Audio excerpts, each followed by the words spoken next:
estimados. Bueno, bienvenidos a este curso que se llama Derechos Digitales. Mi nombre es Pablo Violier, voy a ser su profesor.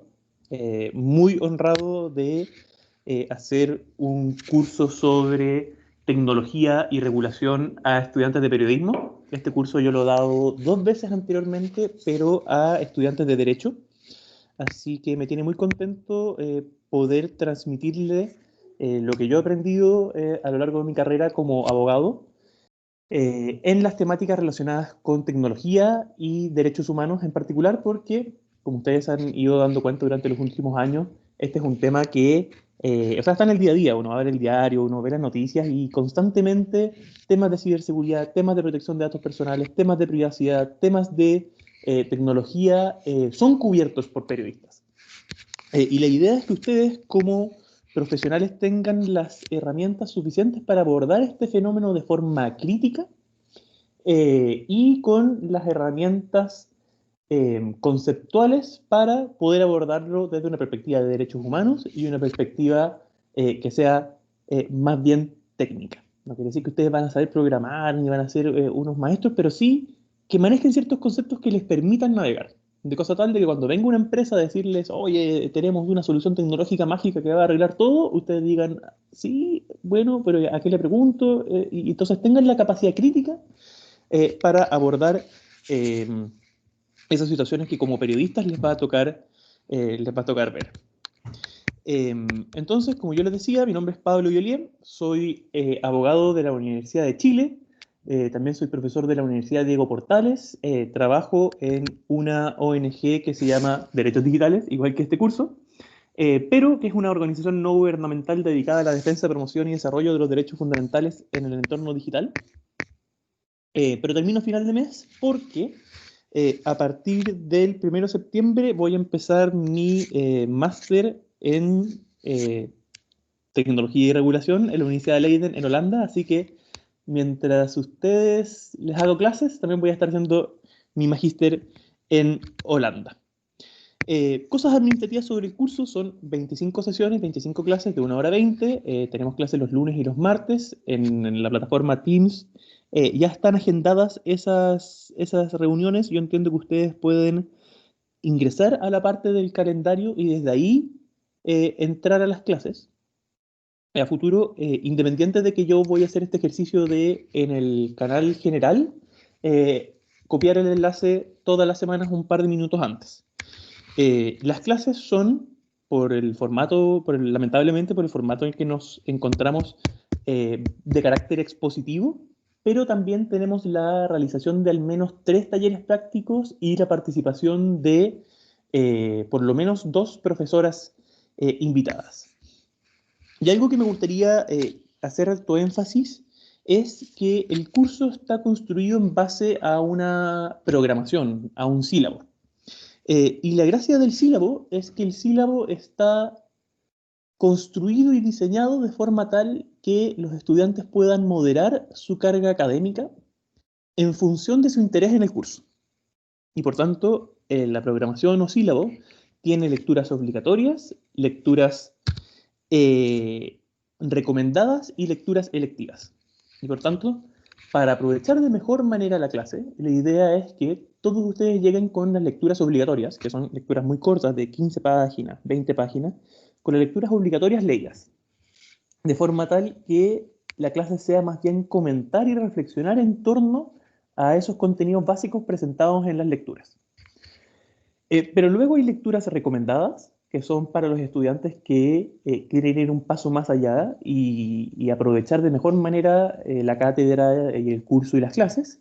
Y hay lecturas ya que son electivas, que son para el estudiante que quiere hacer su tesina o su tesis, o no sé cuál es si tienen alguna especie de proyecto de investigación final sobre temas de tecnología, de forma tal que esa es la persona que realmente quiere imbuirse así, en el mundo de la tecnología y el periodismo y la comunicación, que es todo un área a la cual ustedes se pueden dedicar, que es completamente interesantísima.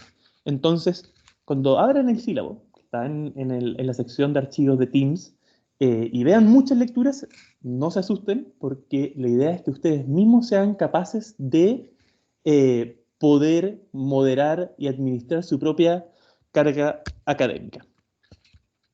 Las unidades de este curso son 6. Vamos a tener una clase introductoria, que es esta, que es una clase un poco sobre qué es Internet y cómo funciona. Tenemos una unidad sobre privacidad, cómo la privacidad, el concepto de privacidad ha evolucionado en los últimos 100 años y cómo opera la privacidad en los entornos digitales. Tenemos una unidad sobre el derecho fundamental a la autodeterminación informativa, es decir, a la protección de los datos personales.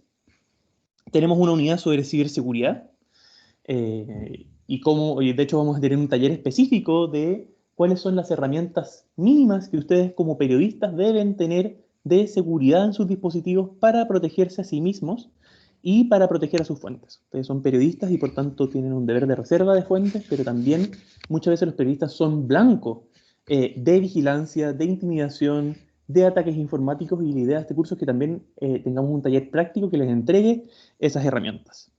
Luego tenemos una unidad sobre género y tecnología, que por supuesto que no dicto yo, porque soy varón, sino que tenemos dos profesoras muy, pero muy talentosas y muy experimentadas en la intersección entre la temática de género y la tecnología, y vamos a tener una clase introductoria sobre género y tecnología y una clase especial sobre acoso en línea.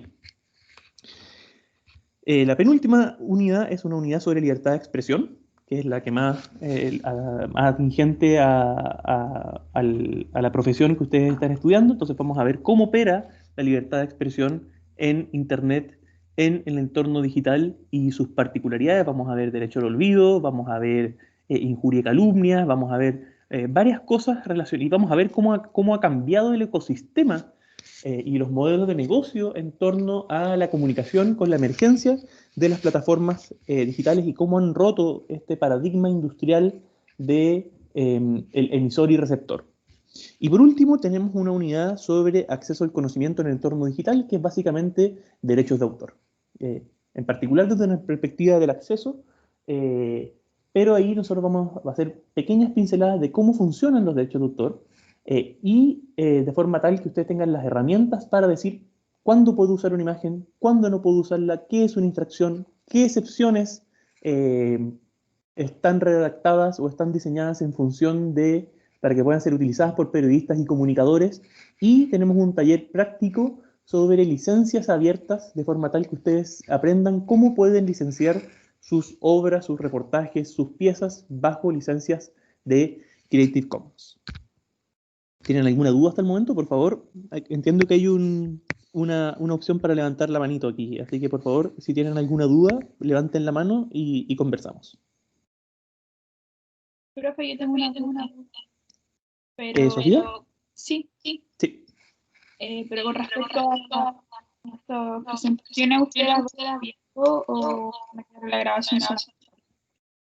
¿Perdón? No le alcancé a escuchar. Que si estas presentaciones van a quedar en la grabación solamente o las va a subir aparte como ¿El en dos. PowerPoint? Sí, No. Mi postura ante la docencia es que yo subo todo. Y no es ok. que yo suba todo a Teams. Yo tengo una página web, entonces ustedes se pueden meter a pabloyolier.net/docencia y pueden ver lo del curso pasado, pero yo subo la lectura obligatoria, la lectura lectiva, la recomendada, el programa, el sílabo, los PPT, las evaluaciones, las grabaciones. O sea, todo esto no solamente va a estar disponible para ustedes, va a estar disponible para todo el mundo. Ya, profe, muchas gracias. ¿Más preguntas?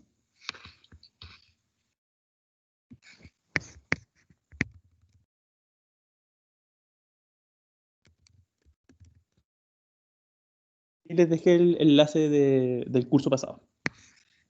Entonces, yo en general siempre he tratado de hacer solamente 12 evaluaciones por un tema de carga académica. Lamentablemente la universidad no lo permitió, así que vamos a tener que hacer 3 evaluaciones, pero justamente con esta idea de, particularmente por la circunstancia de la pandemia y la salud mental y todo ese asunto, vamos a hacer 3 evaluaciones, pero son 3 evaluaciones que lo que buscan es medir la capacidad que ustedes han adquirido para aplicar los conocimientos del curso en un caso específico. Por tanto, esto ustedes van a tener a disposición los materiales, las lecturas, la jurisprudencia, las grabaciones de YouTube, todo, porque lo que yo les voy a pedir es, les voy a decir, usted es el editor de tal diario y se encuentra en la situación en que le traen tal información, pero esa información tiene datos personales. ¿Qué decisión tomaría y en base a qué criterios? Yo le voy a pedir una minuta, muy breve, de 2 planas, en donde usted justifique en base a los contenidos del curso cuál cree usted que es la decisión correcta. Entonces eso es difícil, porque significa aplicar los conocimientos del curso, pero la idea es que no sea algo que sea una carga muy excesiva. Entonces, esa va a ser la metodología del curso. Son 3 evaluaciones de 3 minutos cortas de 2 planas. No crean que esto es fácil, porque significa que ustedes tienen que aplicar el contenido del curso y tienen que fundamentar y tienen que tener referencia y todo el asunto. Pero la idea es que no les tome una semana ni nada por el estilo. Entonces, ese es el mecanismo de evaluación. La idea también es que luego cuando yo reviso las minutas, yo pongo en qué se equivocaron, qué hicieron bien, para que ustedes vayan aprendiendo, y eso yo lo he aplicado ya en las 2 versiones del curso y ya ha funcionado bastante bien. Antes hacía solamente 2 minutos, lamentablemente hoy tiene que ser 3, pero esa es la metodología de evaluación del curso. Entonces, ¿es este un curso neutral? Porque es una ¿Profe? disciplina... ¿Sí? Disculpe que lo interrumpa. Sí, no me sale quién habla. ¿Cómo puedo ver quién habla? Yo soy Natalia. Ah, Natalia, ya, sí, tenías la mano levantada. Sí. Profe, ¿tiene la fecha o quizás la semana de las evaluaciones para anotarlo en el calendario? No. A ver. Le voy a mandar al foro del curso, porque yo creo que me la mandaron en el, en el correo de la universidad, pero la verdad es que ni siquiera lo anoté. Ya, Eh, profe. Lo esperamos pero lo, entonces. pero lo voy a subir, pero no las tengo. Ya, Pero gracias, profe. estas evaluaciones lo que hago yo es que digo, tal día a las 12 de la noche le voy a mandar las instrucciones y tienen o sea, tienen una semana completa para mandar la minuta. Entonces, no es un día en específico, sino que yo les mando las instrucciones y tienen una semana para que ustedes también administren ahí su tiempo. Ya. Entonces, como les decía, ¿es este un curso neutral? Creo que es una pregunta que uno se hace mucho en docencia. ¿Es capaz un docente de desdoblarse de sus posiciones y dar una visión completamente objetiva de una disciplina a sus estudiantes? Y yo la verdad creo que no. Creo que este curso tiene una aproximación marcada. Este es un curso que se aproxima al fenómeno y a la intersección entre el derecho, la regulación, la tecnología, desde una perspectiva de derechos humanos y de interés público. No significa eso que yo voy a imponerles mi posición, voy a presentarle todos los argumentos de todas las partes, pero siempre yo les voy a decir la posición de la cátedra respecto a la interpretación de esta materia en datos personales es esta. No con el fin de imponérselas, pero sí para que ustedes sepan que este es un curso que tiene una aproximación de derechos fundamentales a este fenómeno y una aproximación, por así decirlo, de interés público independiente de que yo les voy a entregar las herramientas para argumentar, porque todas las posiciones tienen o sea, todas las problemas o cosas que haya que resolver tienen varias posiciones. Los estudiantes han sacado 7 en los cursos pasados argumentando las posiciones contrarias, y eso nunca ha habido problema en la medida en que se argumente bien. Así que no se preocupen por eso, pero yo me he formado en este mundo desde el mundo de la sociedad civil y por tanto tengo esa aproximación y me parece que es importante transparentarla y no pretender algo que uno no es. Ahora, a mí me gustaría que me dijesen qué es lo que esperan ustedes de este curso. Porque entiendo que este no lo tomaron, porque yo hago un electivo en la otra universidad, sino que este es un curso obligatorio, entonces no les puedo preguntar por qué lo tomaron, porque es obligatorio, entonces tienen que tomarlo. Pero, ¿qué esperarían ustedes de un curso que se llama Derechos Digitales en que les aporte a su formación profesional?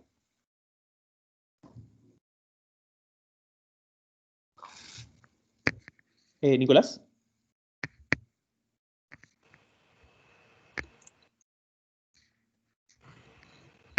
¿Ah, sí, profe? Sí, te escucho. Perdón, es que esta cuestión me tiene medio lenta la herramienta, o sea, el computador también. O sea, yo estaba igual interesado en el tema de todo el tema del internet en sí, como fenómeno, ¿no? De transformación social, bueno, en todos los aspectos. Y entender un poco más este fenómeno y cómo fue cambiando la realidad del mundo y también cómo se aplican todo lo que conocíamos y cómo se aplica ahora en el internet y todo ese tipo, porque, ¿cómo decirlo? Como todo se mueve por internet, para mí también es súper importante saber cómo tomar yo esos elementos y cómo también ponerlo en una discusión, entender cómo funcionan, etcétera. Súper. ¿Alguien más?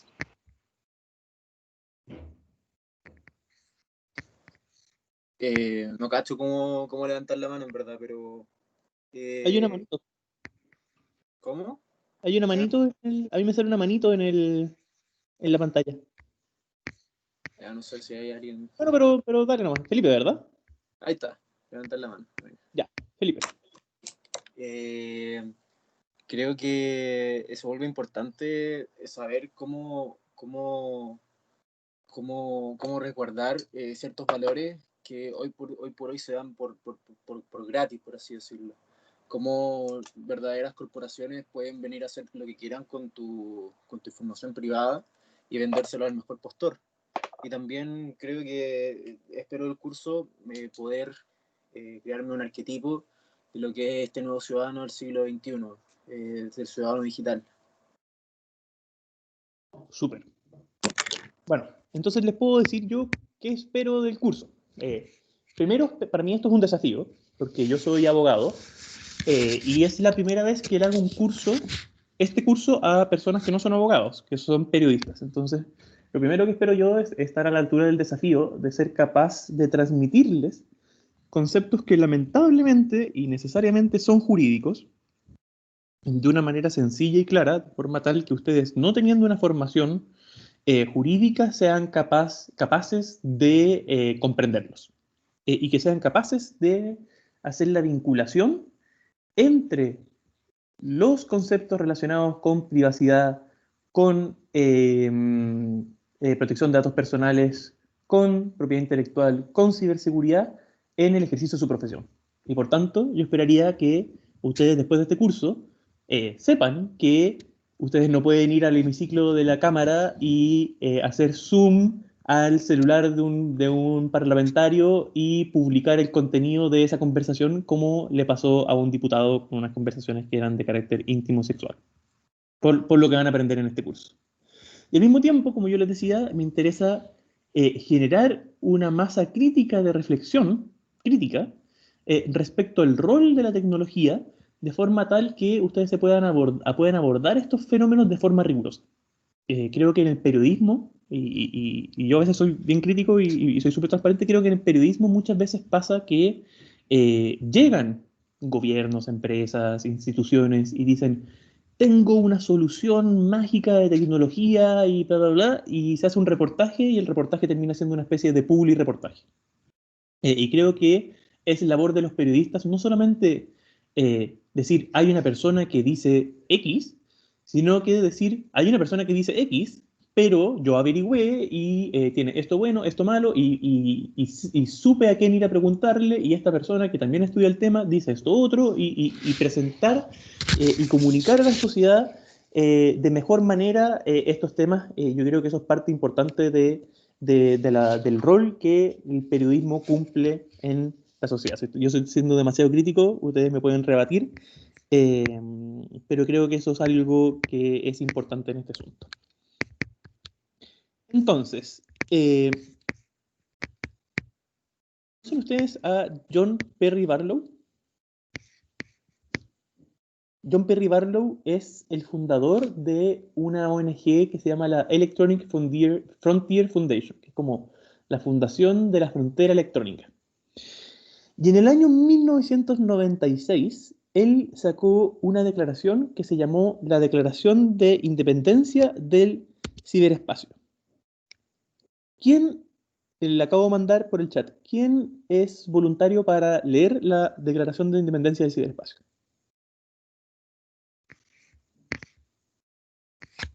Nótese que si no hay voluntarios, yo asigno voluntarios. Porque si no, la clase es muy rara porque es como todo el rato hablando yo a una pantalla en silencio.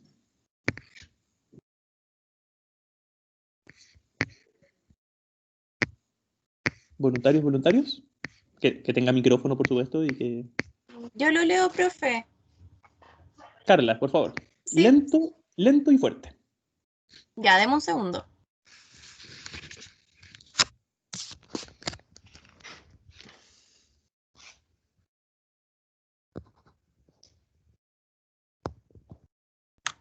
Ya, profe, ahora sí. Declaración de Independencia del Ciberespacio. Gobiernos del mundo industrial, vosotros, cansados gigantes de carne y acero, vengo del ciberespacio, el nuevo hogar de la mente.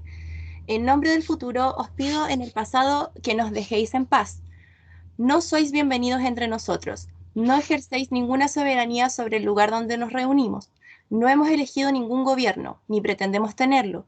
Así que me dirijo a vosotros sin más autoridad que aquella con la que la libertad siempre habla. Declaro el espacio social global que estamos construyendo independiente por naturaleza de las tiranías que estéis buscando imponernos. No tenéis ningún derecho moral a gobernarnos ni poseéis métodos para hacernos cumplir vuestra ley que debamos temer verdaderamente. Los gobiernos derivan sus justos poderes del consentimiento de los que son gobernados. No habéis pedido ni recibido el nuestro. No os hemos invitado. No nos conocéis ni conocéis nuestro mundo. El ciberespacio no se halla dentro de nuestras fronteras. No penséis que podéis construirlo, como si fuera un proyecto público de construcción. No podéis. Es un acto natural que crece de nuestras acciones colectivas. No os habéis unido a nuestra gran conversación colectiva ni creasteis la riqueza de nuestros mercados.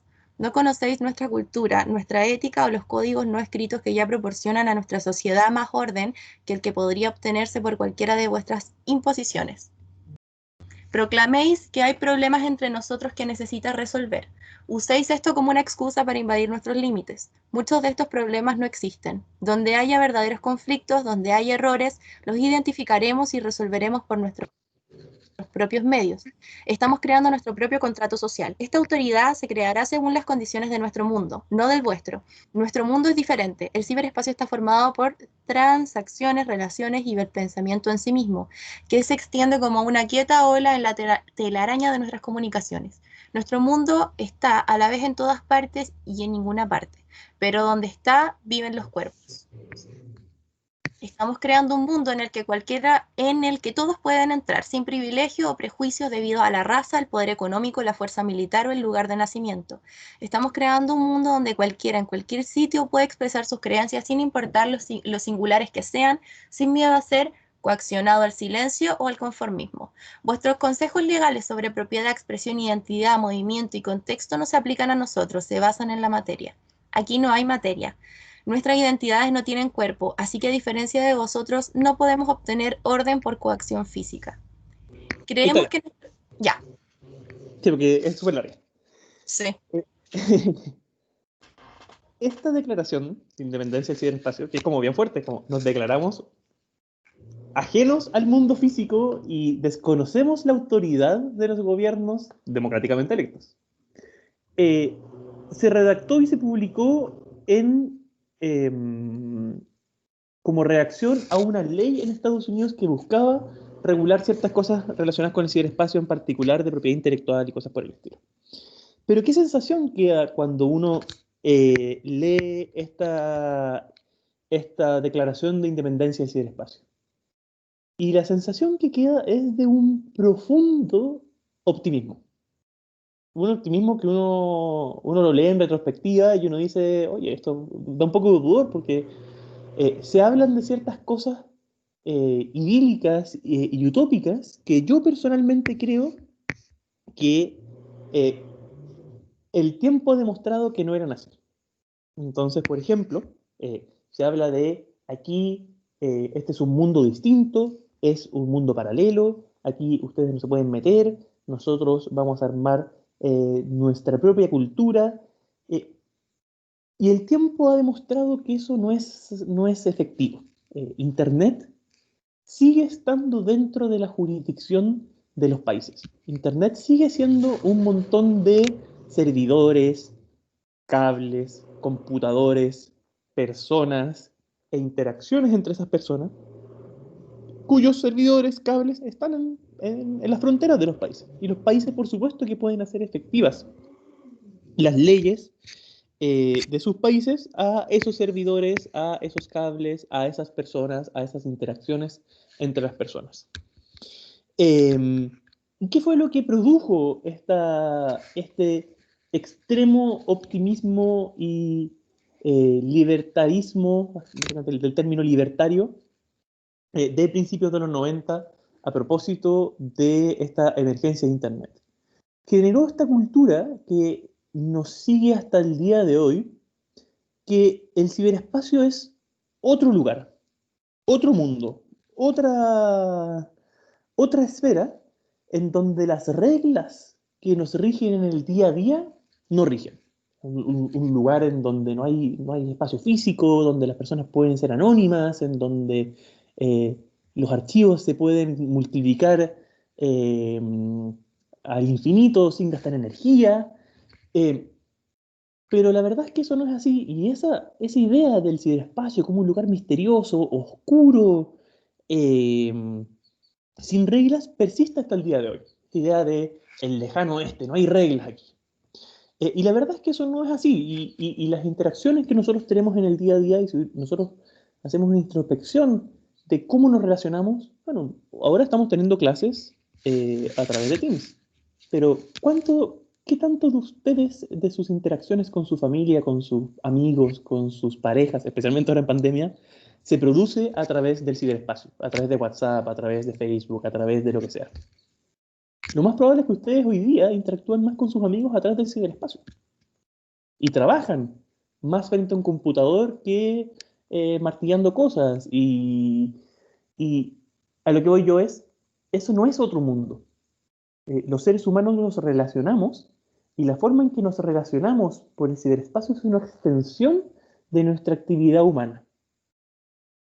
Y por tanto, esta idea de separarlos completamente, decir que son mundos, por supuesto, tienen sus particularidades y todo el asunto, pero ha generado un efecto contraproducente, particularmente en los gobiernos del mundo y los reguladores, de decir, Internet es peligroso. Internet es el lugar del anonimato, Internet es el lugar en donde todo el mundo hace lo que quiere, y eso termina haciendo que las formas en que se regulan las interacciones en Internet suelen ser menos respetuosas de los derechos fundamentales que las interacciones que regulan nuestro día a día. Entonces, por ejemplo, en nuestro Código Procesal Penal eh, existen muchas más garantías para, eh, para poder interceptar una correspondencia o pinchar un teléfono que para exigir copias de las comunicaciones electrónicas. Y eso no debería ser así, porque son comunicaciones privadas.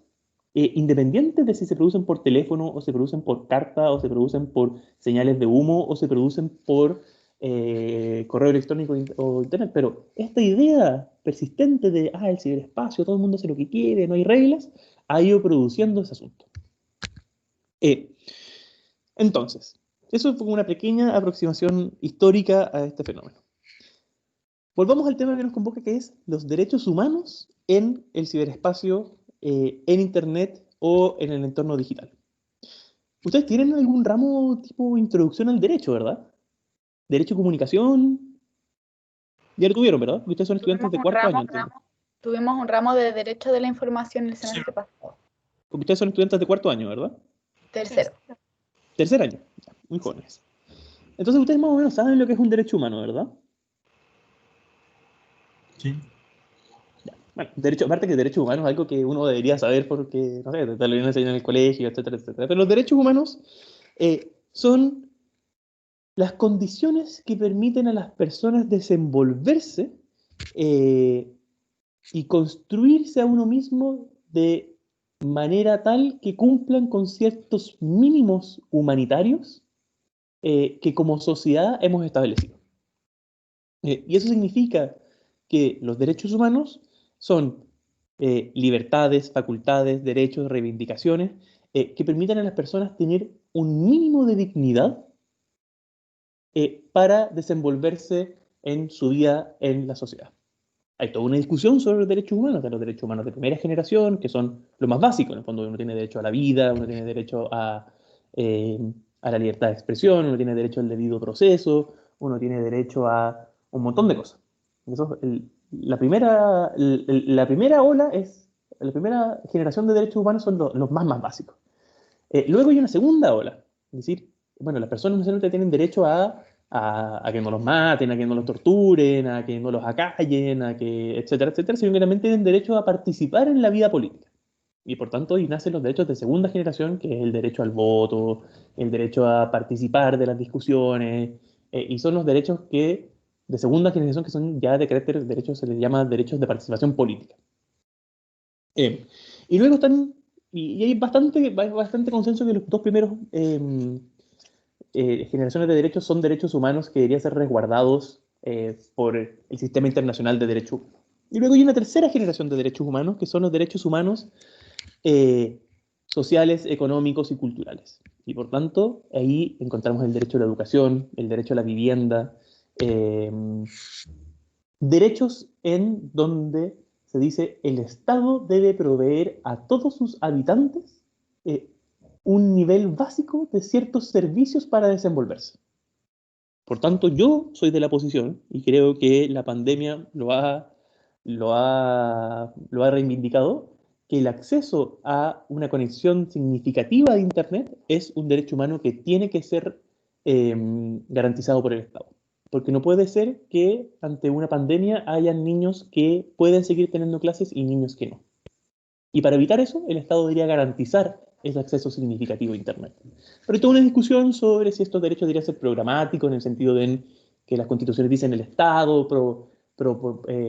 hará todo lo posible. Entonces, algo así como algo programático. Los estados harán todos los esfuerzos posibles. O un derecho que sea reivindicable. Es decir, yo puedo ir a una corte a decirle a la corte, ¿sabes qué?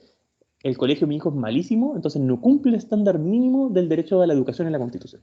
Y eso, por supuesto, que va a ser una discusión que vamos a tener en nuestro proceso constituyente. Y los derechos humanos, como probablemente ustedes saben, tienen una serie de particularidades. Son intrínsecos. Todos tenemos derechos humanos por el hecho de ser personas. Y por tanto, no hay personas que tengan derechos humanos y personas que no tengan derechos humanos. Es un principio básico. Y no lo fue en todas las etapas de la historia de la humanidad. Hubo momentos en donde los hombres con propiedad tenían derechos humanos. Y había una serie de seres humanos que no tenían ciertos derechos. Son universales en el sentido de que aplican para todo el planeta. Y por tanto, un país no puede decir, es que yo decido que en este país no hay derecho a el debido proceso. La jurisdicción del Sistema Internacional de Derechos Humanos es universal. Y por eso es que la Corte Penal Internacional y otros organismos internacionales son capaces de romper este principio de la jurisdicción de los países y decirle a un dictador que cometió atrocidades contra los derechos humanos, ¿sabes qué? Tú los cometiste en ese país, pero si a ti te pillamos en el aeropuerto de París, nosotros te procesamos, y porque los derechos humanos son universales, aplican para todo el planeta. Y por eso Pinochet lo detuvieron en Londres.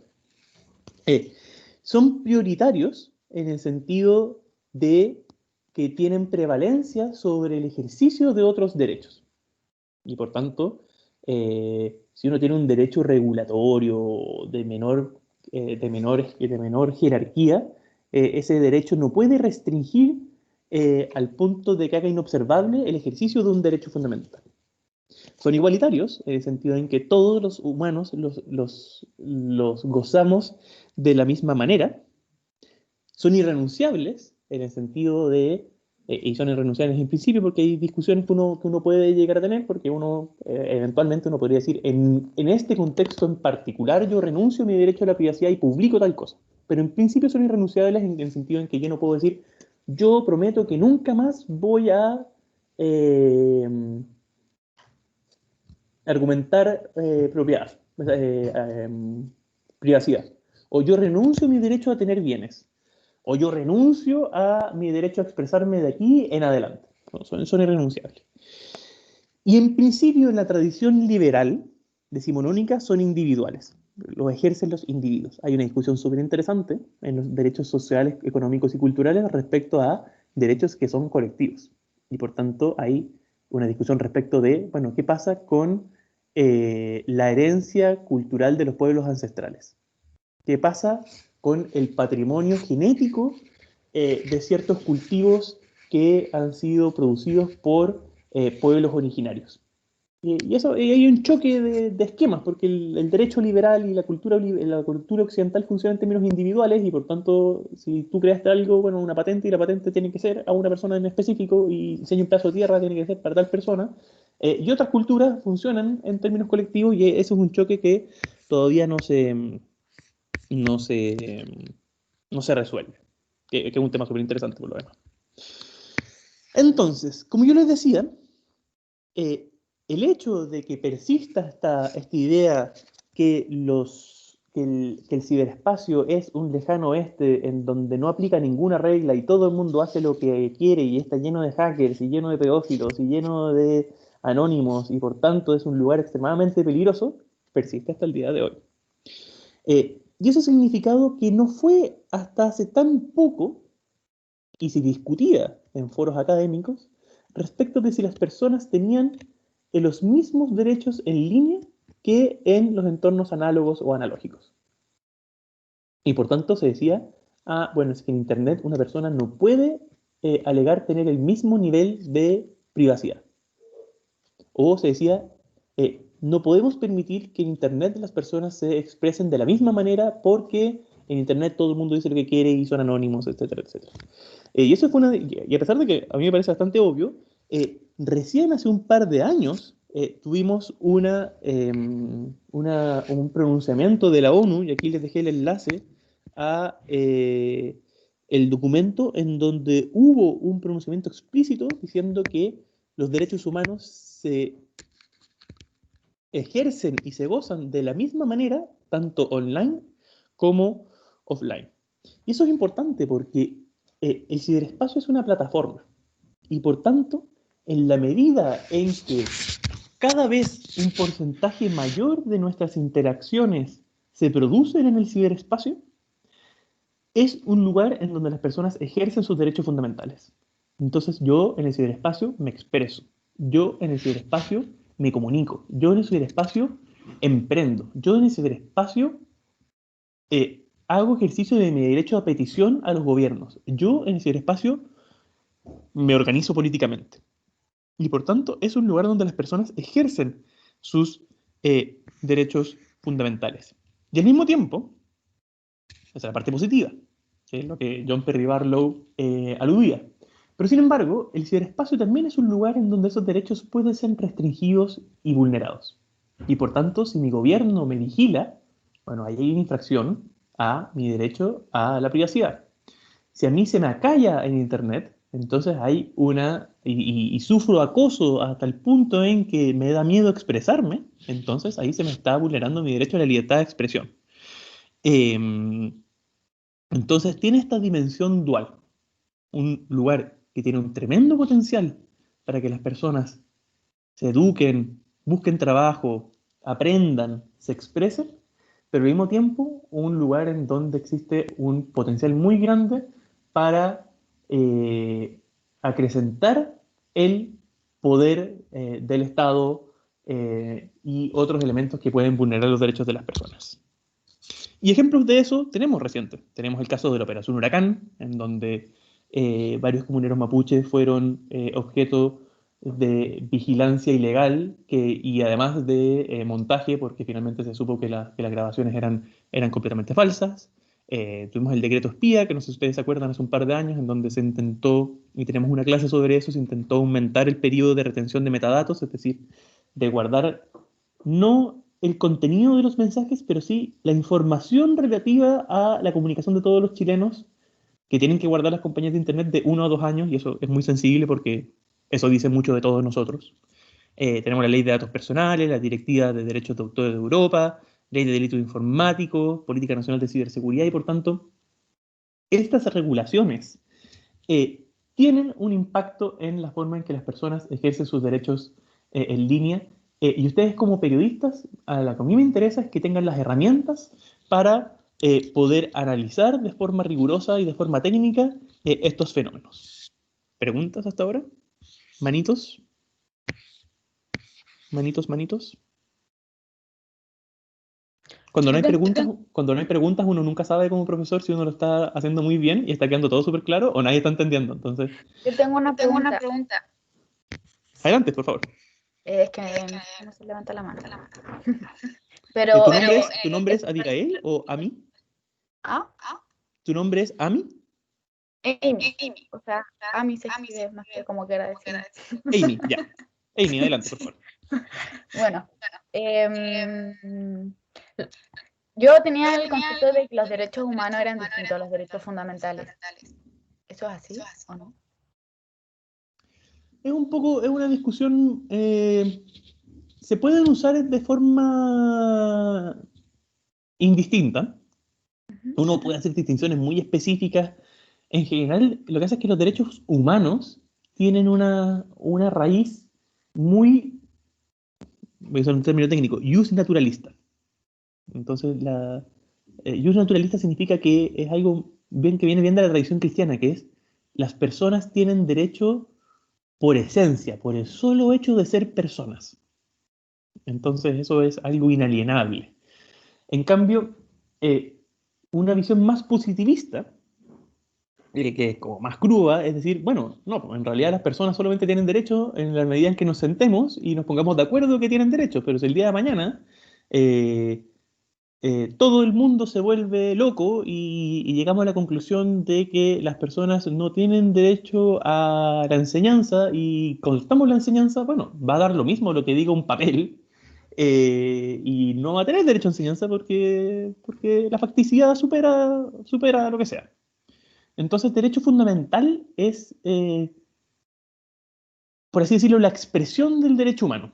Entonces, uno habla de derechos fundamentales, la Constitución consagra tales derechos fundamentales en el sentido que los considera muy importantes. Y cuando uno habla de derechos humanos, uno habla desde el punto de vista más, hay ciertos derechos, uno piensa lo más en el sistema internacional de derechos humanos, hay ciertos derechos en donde, aunque el dictador convenza a todo el país que ya no hay derecho a la reproducción femenina, no importa, porque es un derecho que emana de la esencia de las personas, de la naturaleza. Es una discusión súper filosófica. No sé si eso responde a tu pregunta, Amy. Sí, o sea, igual a mí me concepto de que era eso, pero como hacía referencia y mientras explicaba los derechos humanos como derechos fundamentales me había quedado la duda. Pero muchas gracias. ¿Más preguntas? Entiendo que tenemos hasta las 2:50, ¿verdad? Sí. Súper. Entonces, para que ustedes sean periodistas de tecnología o periodistas que cubren temas de tecnología y reportajes sobre tecnología, tienen que tener una aproximación a entender qué es Internet en términos más bien técnicos. Esta es una clase bien técnica, vamos a tener un par de clases un poco técnicas, vamos a tener un par de clases un poco jurídicas, pero vamos a tratar de mantenerlo en un nivel que sea entendible. Entonces, Internet no es otra cosa que una red de redes. Es un montón de dispositivos conectados. Ustedes son muy jóvenes. ¿Alguno de ustedes hizo un tarreo alguna vez cuando eran chicos? Eso ya no se hace porque ahora todo el mundo usa consolas y internet es mucho más rápido. ¿Nadie hizo un tarreo? No, profe. ¿Nadie? Bueno, pero antes... No sé lo que es la verdad. Ni siquiera sabes lo que es. Antes, uno para juntarse, como uno para jugar juegos de video por internet era muy lento, entonces lo que uno que hacía con sus amigos, ya hagamos un torneo de StarCraft. Entonces uno agarraba los computadores físicamente y nos juntábamos todos en la casa de un amigo y poníamos un modem. Y la gracia era que armábamos una red interna que no viajaba por internet y por tanto funcionaba mucho más rápido y no se pegaban los... ¿Como modo LAN? Exacto. Sí, profe, sí lo he hecho. Cuando era Eso más es un tarreo. E internet Ah. es Imagínense que ustedes hacen un tarreo y lo juntan con otro, con otro, con otro, con otro, con otro, con otro, con otro, y hacen una red gigante y está todo conectado. Eso es Internet. Es una red de redes, es una red global de dispositivos conectados. Por tanto, Internet es un montón de infraestructura. Son dispositivos. O sea, cuando ustedes hablan de Internet, el celular que tienen en las manos es parte de Internet. El computador que tienen en las manos es parte de Internet. El mainframe de BTR es parte de Internet. El servidor en donde los archivos se almacenan es parte de Internet. El cable submarino de fibra óptica que hace viajar la información es parte de Internet. Pero Internet es mucho más que eso. Internet son todos los fierros, pero también involucra todos los protocolos, reglas, por así decirlo, la parte lógica que lo hace funcionar. Y por tanto, para que la información viaje, tiene que viajar bajo cierto lenguaje que permita que los computadores se comuniquen entre unos y otros. Porque si un computador habla castellano y el otro computador habla inglés, no se van a entender. Entonces, cuando se armó Internet, una serie de sujetos académicos se sentaron y dijeron, vamos a hacer ciertos protocolos de forma tal que sean estandarizados para que cuando los computadores se comuniquen y se conecten, se entiendan. Y esa es la capa lógica, por así decirlo. Entonces, tenemos la infraestructura, tenemos la parte de lenguaje, código, protocolo, pero también Internet son las interacciones humanas que hay en Internet. Hoy día yo les estoy hablando y está viajando esta información y eso viaja en términos de unos y ceros y después llega a su dispositivo y el dispositivo tiene el protocolo capaz de descifrar esos unos y ceros y decir, esta información es voz y la voy a volver a reproducir y llega a ustedes. Y entonces Internet también son las interacciones de los seres humanos. Entonces, esas son un poco las tres capas las tres capas de Internet que lo vamos a ver un poquito más adelante. Entonces, ¿cuáles son las características de Internet? ¿Y por qué Internet es tan poderoso? Internet es una fuerza muy poderosa. O sea, yo creo que Internet ha marcado la historia de finales del siglo XX y principios del siglo XXI al punto tal que ha sido uno de los sucesos, su emergencia ha sido uno de los sucesos más importantes que ha modelado la forma en que el mundo es hoy. ¿Y por qué Internet es tan poderoso si al final del día es solamente 1.000.000 de tarreos pegados unos con otros? ¿Entendieron lo que era un tarreo, verdad? Disculpen las referencias ñoñas. Cuando no se entienden las referencias ñoñas, me avisen. Sí, sí, profe, Pero, Sí, pero profe. Aguanta el muchos, profe. muchos computadores conectados. ¿Por qué eso es tan poderoso? Es poderoso porque desde un comienzo estuvo pensado de una forma abierta, igualitaria y democrática. Y podría no haber sido así. Podría haber sido que Microsoft dijera, ¿sabes qué? Yo quiero tener una red de computadores, pero que los computadores Microsoft solo conversen con los computadores Microsoft. O yo quiero que estos protocolos sean de código cerrado y por tanto el que quiera usarlo me pague. Y podríamos tener un montón de redes que no se comuniquen con otras, propietarias, cerradas, con un montón de reglas. Pero la forma en que se diseñó Internet, como se hizo desde el mundo académico, fue decir, no, vamos a hacer un sistema en donde todos puedan participar, todos los dispositivos se puedan conectar y lo hagan de forma igualitaria. Y eso es lo que le da a Internet el poder que tiene. Entonces, la primera característica es que Internet es descentralizado. Eso quiere decir que su diseño está pensado, o se pensó y se diseñó de forma tal que no existiese un nodo central. No hay un botón rojo, no hay el gran servidor que administra la información que pasa por Internet. ¿Y qué es lo que le da eso? Eso le da resiliencia y eso le da redundancia. Y porque Internet nace como una cooperación entre los militares estadounidenses y la academia.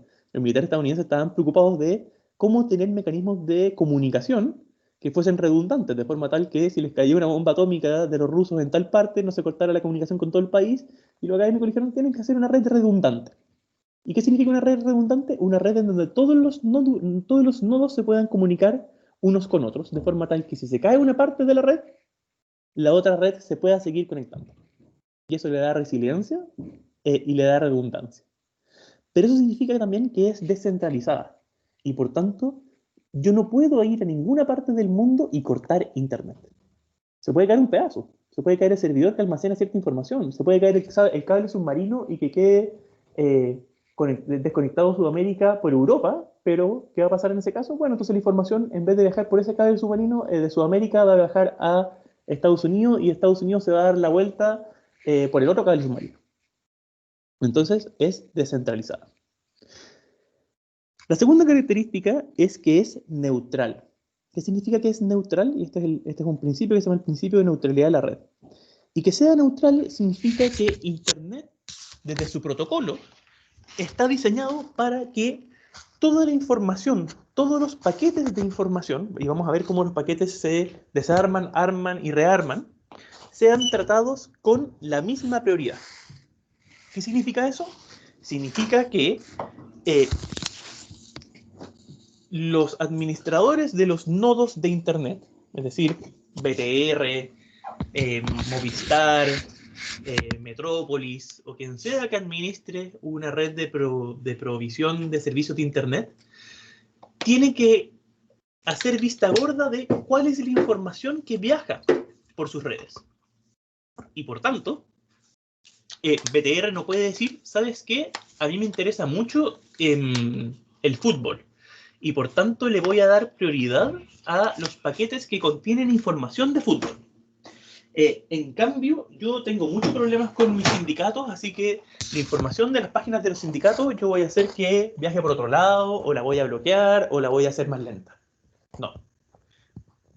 El hecho de que Internet sea una red neutral significa que todos los paquetes deben ser tratados de la misma manera. Y eso es muy poderoso porque finalmente significa que son los usuarios quienes deciden qué información van a acceder, van a obtener, y no los, voy a tratar de no usar anglicismos, pero no los guardianes, los gatekeepers, es decir, el que administra la red, el que administra el cable submarino, el que administra la cuenta de Internet, no tiene la palabra sobre qué viaja por la red y qué no viaja por la red. Y eso también es muy poderoso. Y hay una discusión, y si ustedes la han visto, sobre hasta qué punto hay que respetar el principio de neutralidad de la red, porque, por ejemplo, Netflix trata de llegar a acuerdos con las compañías de Internet, con las ISP, para decir, oye, pero el 40% del tráfico en Chile es puro Netflix, entonces, ¿por qué no haces que la información de Netflix viaje un poquito más rápido? Entonces, la discusión sobre qué tanto hay que respetar el principio de neutralidad de la red. Y el tercer elemento es que Internet es una red abierta. Y eso significa que cualquier dispositivo que utilice los protocolos básicos de comunicación se puede conectar. No puede, como es descentralizada y no es administrada por nadie centralmente, o sea, Internet no es administrada por el gobierno de Estados Unidos, no es administrado por la ONU, no es administrado por una empresa, es un montón de computadores que se conectan.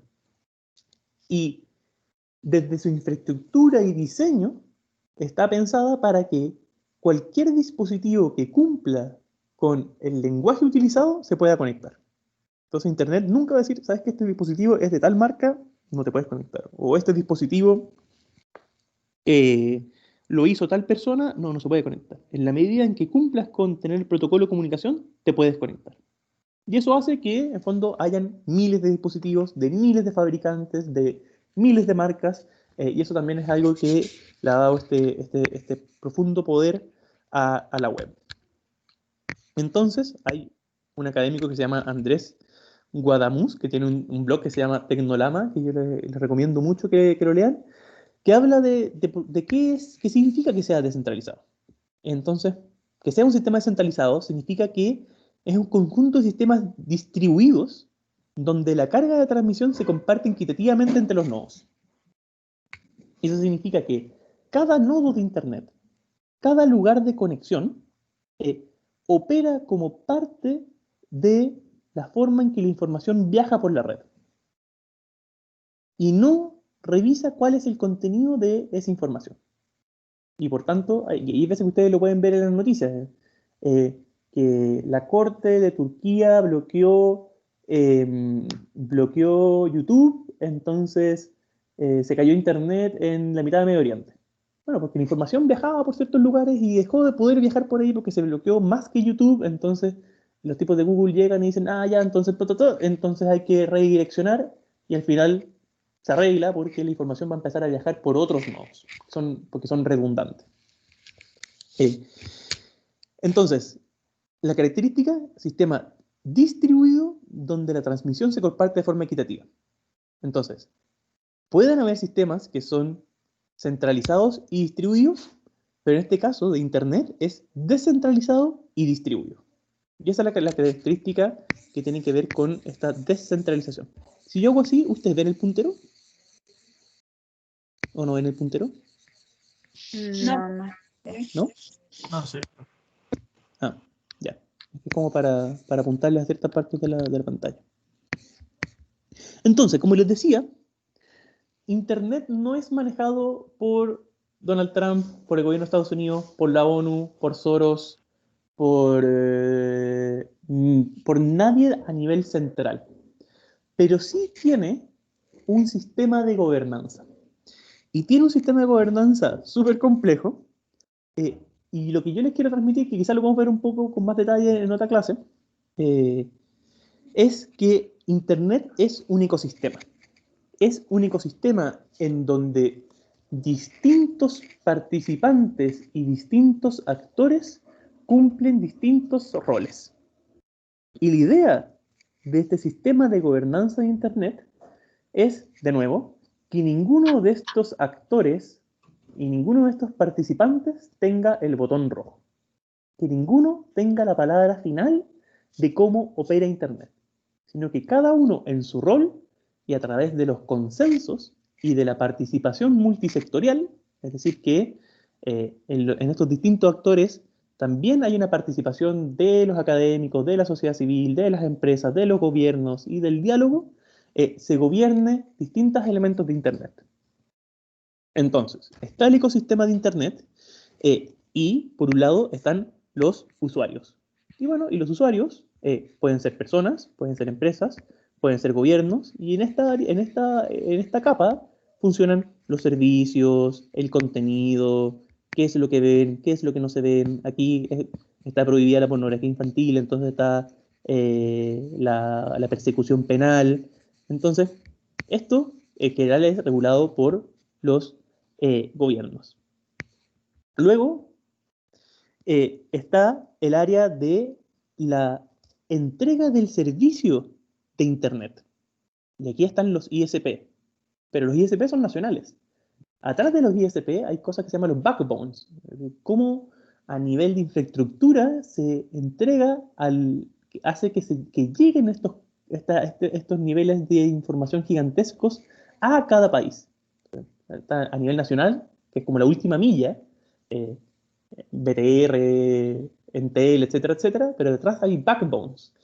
Y aquí están los root servers, los operadores de redes, los cables submarinos y un montón de otras cosas. Entonces, estos ya son los fierros de cómo viaja la información. Y esto, por regla general, está administrado por empresas privadas, que no deja de ser un tema. Al mismo tiempo, no dejaría de ser un tema si esto es administrado por los gobiernos. Entonces, no hay una respuesta así como qué maravilloso. No, es complejo porque nadie debería tener el poder por sobre Internet, entonces la idea es que esté lo más distribuido posible. Luego está la capa de protocolos y por tanto una serie de organizaciones técnicas, tipos computines, programadores, que tienen como objetivo la creación y mantenimiento de protocolos de Internet, del lenguaje, cómo los computadores se comunican entre ellos. Entonces, por ejemplo, no sé si se han fijado que las páginas antes eran HTTP y ahora son HTTPS. Sí. Entonces, HTTPS es HTTP, pero que tiene un protocolo de cifrado. Y ha costado bastante que todas las páginas, en vez de tener HTTP, que es el protocolo antiguo, tengan HTTPS, que es más seguro porque la información viaja cifrada.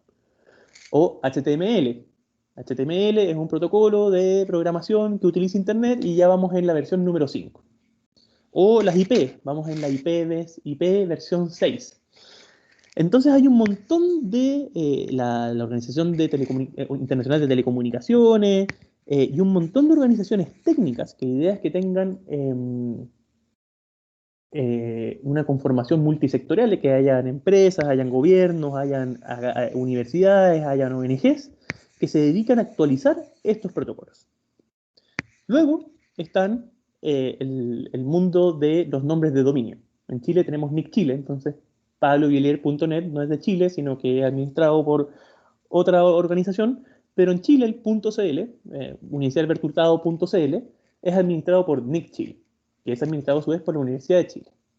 Y a nivel central hay una cosa que se llama ICANN, que es una organización también de conformación multisectorial que tiene como misión la administración de los nombres de dominio a nivel mundial y administran en el .com. Y eso es importante porque las páginas web en realidad son direcciones IP. Cuando tú entras a google.cl, en realidad estás entrando a 196.182. Tanto, pero los seres humanos no recordamos números, entonces se le ponen nombres de fantasía. Entonces lo que tú haces cuando aprietas pablovielier.net, que es fácil de recordar, es que eso te redirige a una dirección IP, que es donde está la información. Y eso tiene que administrarse porque hay problemas de controversias de dominio, entonces alguien va y a mí me tocó arbitrar un caso que era universidadesdechile.cl. Y en la Universidad de Chile, en su infinito chauvinismo, dijo, no, pero es que Universidades de Chile, la Universidad de Chile es la universidad más importante, entonces esto hace referencia a la Universidad de Chile, entonces este nombre de dominio debería ser nuestro. Por supuesto que no, porque era Universidades de Chile, y la Universidad de Chile es solamente una más de las universidades, pero hay un sector de actores cuya labor dentro del ciberespacio es administrar los nombres de dominio. Luego tenemos todo el tema que tenga que ver con políticas públicas y regulación. Entonces aquí hay los gobiernos que tienen regulación a nivel nacional de delitos informáticos, de comunicaciones, de ciberseguridad, pero también organizaciones regionales como la OEA, instituciones multilaterales como distintos foros, está la Internet Society, la Asociación de Internet, que tiene como objetivo la creación de políticas públicas relativas al ciberespacio. Y por último, hay un área relativa a la educación y la construcción de capacidades que tienen que ver con educar a las personas en el ciberespacio. Lo que les quiero transmitir es que Internet es un ecosistema donde nadie tiene el timón ni la última palabra, sino que está conformado por distintos actores con distintas funciones. Y esto es importante porque muchos de los problemas que surgen en materia relativa con Internet es cuando se confunden estos roles. Y se le trata de atribuir a uno de los actores un rol distinto que el que le corresponde. Y como yo les decía, Internet funciona por capas. Entonces, tenemos la capa de infraestructura, es decir, los cables, los servidores, los dispositivos, los mainframes, los data centers, es donde está la información, donde viaja la información, el computador que la procesa, el chip. Y por tanto ese es un mundo en sí mismo. Y aquí es donde opera más que nada el proveer el acceso a Internet. Aquí está BTR, aquí está Entel, aquí está el cable submarino, y por tanto lo que tiene que ver con regulación en esta capa generalmente tiene que ver con el mundo de las telecomunicaciones. Luego está la capa de protocolo y estándares y servicios técnicos, donde están estas instituciones que lata que no les puedo hacer como apretar con el cursor. Debe haber una opción por ahí. Y aquí está el HTTPS, pero también aquí están los programas. Todo servicio digital tiene que operar a través de un programa. En este momento estamos operando a través de un programa, y este programa utiliza protocolos HTTPS, www, lo que sea, y por tanto este es el mundo de la programación. Este es el mundo de los protocolos, de los programas, del lenguaje, de los computines. Y luego está la capa de contenidos o la capa de las interacciones humanas. Entonces, si yo subo una foto, una selfie a Instagram, esa interacción opera en esta capa. Y por tanto, si yo llamo a alguien por WhatsApp y me pincha en la comunicación, hay un problema ahí en la capa de contenidos. Entonces aquí está la regulación de qué se puede decir, qué no se puede decir, qué está prohibido, qué no, los datos personales de los individuos y todo lo que tiene que ver en cómo las personas nos relacionamos los unos con los otros. ¿Preguntas? ¿Preguntas, preguntas?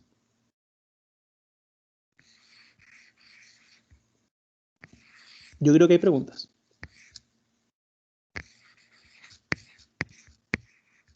No hay preguntas, estoy siendo extremadamente claro y no queda ninguna duda. Sí, profe. Lo escucho. No, o sea, no hay preguntas. Ah, ya, ok. Entonces, ¿cuál es la piedra angular de Internet? La idea brillante. Esto es así como cuando a Einstein se le ocurrió la relatividad. Estos grandes saltos en la historia de la humanidad que alguien va y le pega. Es cuando a Darwin se le ocurrió la selección natural. Bueno, en realidad ya a harta gente se le había ocurrido, pero esta idea genial. Y la piedra fundamental de Internet es la creación del protocolo TCP/IP. Que si ustedes se meten a configuraciones, cuando uno tarreaba, había que andar metiendo el IP y todo eso, entonces uno se acuerda, pero ahora que las cosas son más automáticas, muchos no lo conocen. Entonces, ¿qué es lo que permite el protocolo TCP/IP? Permite que distintos tipos de dispositivos se conecten unos con otros y se entiendan. Y eso permite que mi computador Dell se comunique con un módem marca X y que se comunique con un celular y que eso se almacene en un servidor que tienen procesadores distintos, discos duros distintos y un montón de cosas distintas, pero se comunican, son capaces de comunicarse porque tienen un protocolo base en común. Entonces, si ven este cuadrito, la gracia es que aquí hay un computador que manda un mensaje. Ese mensaje se divide en pequeñas partes que viaja por distintos nodos y luego esos nodos que viajaron, esos mensajes que están divididos, que viajaron por distintos nodos, son reagrupados en el mensaje y llegan al computador que es el receptor, que por estar usando el mismo protocolo es capaz de leerlo. Y por tanto, nada que opere en Internet opera fuera del protocolo TCP/IP. Y esa es la idea genial. Y cuando yo les hablaba de descentralización, redundancia y resiliencia, está en el hecho, que como se ve en este cuadrito, que los mensajes se dividen en partes iguales, inentendibles, viajan y luego se rearman. Y eso es gracias al protocolo TCP/IP, que está subdividido en dos elementos. El primero es el TCP, que es el Transmission Control Protocol. ¿Y qué es lo que hace el Transmission Control Protocol? El protocolo de control de transmisión. Lo que hace es que divide los mensajes en pequeños archivos y en pequeños paquetes de bits que luego, como el computador que recibe la información también tiene el protocolo TCP/IP, es capaz de rearmar. Por tanto, por internet no viaja.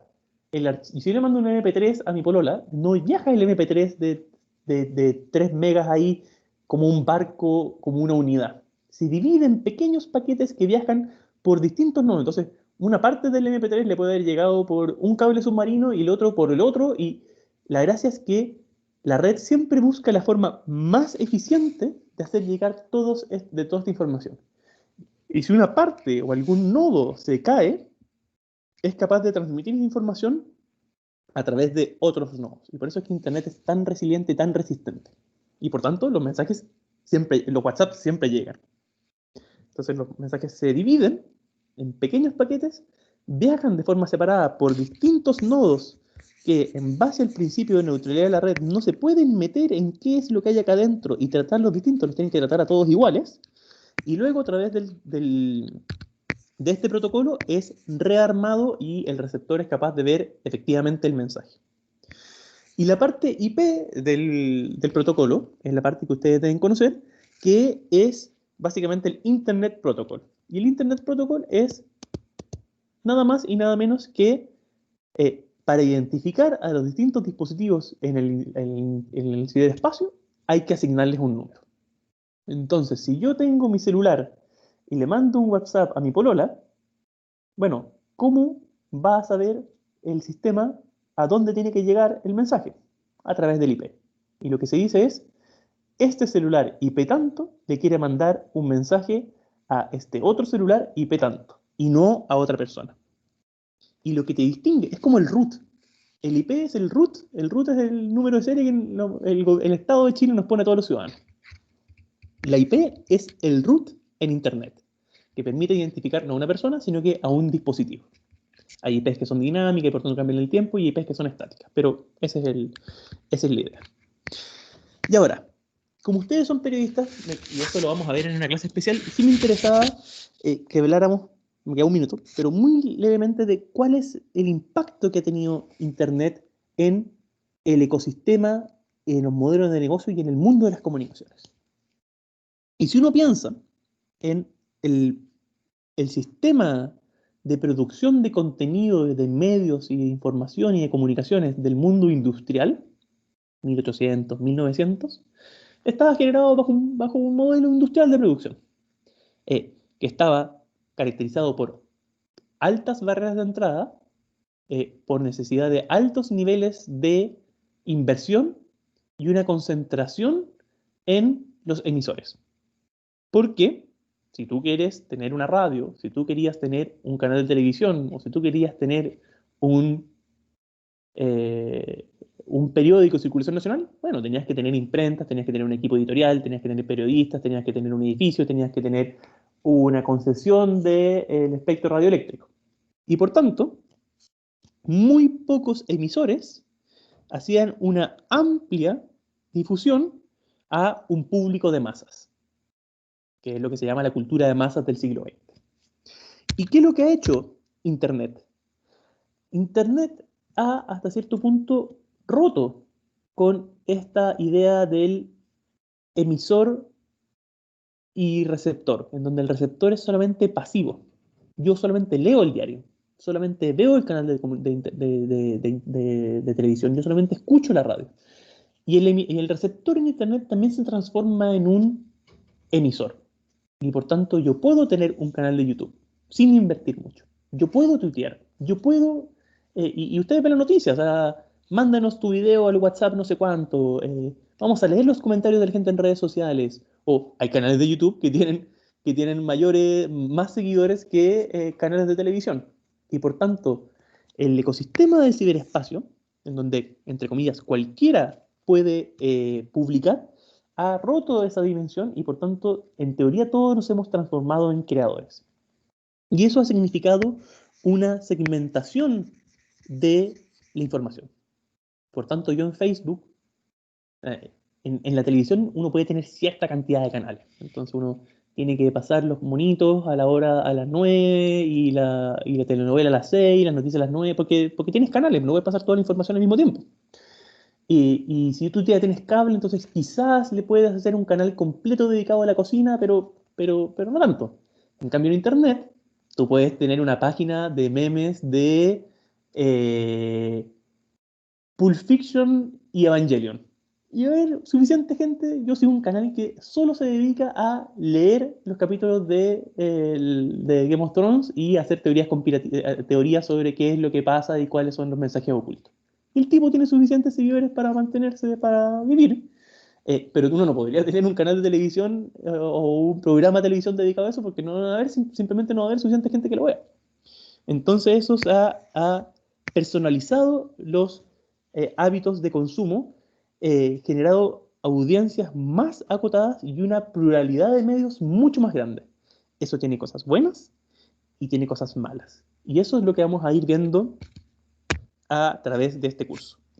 Así que, queridos estudiantes, queridas y queridos estudiantes, esa fue la primera clase. Espero que haya servido como una forma de introducción.